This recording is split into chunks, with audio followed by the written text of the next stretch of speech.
This video, you'll learn how to understand the Bible. How do you understand the Bible? It's big, it's complicated. There are so many versions of it, so many denominations interpreting it. There's Hebrew, there's Greek, there's scholars, there's theologians. Can you really understand it? The answer is yes. You just need to understand how the Bible was written and some common sense guidelines, and you don't need Hebrew or Greek or Latin. Later, I'll also explain some key principles for how to interpret the Bible.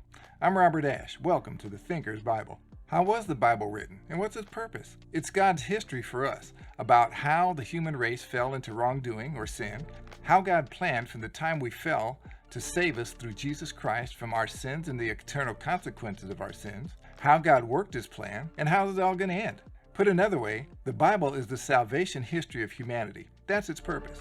There's a relatively small amount of other materials too, like the creation of the universe and prophecies about the future, like Jesus' future return to earth, the last days, the coming judgment in heaven and hell.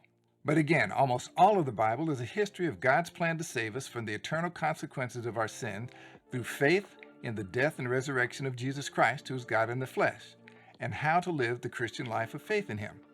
So what the Bible is not intended to do, it is not intended to be a 20th century Western science or history or philosophy textbook. It is not intended to satisfy skeptics and non-believers on their terms. And it is not intended to be understood only by experts and theologians, thankfully.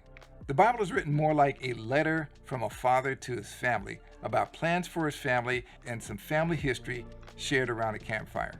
If you understand that, then a lot of the confusion will go away. And you won't pay attention to Bible critics who don't even understand that.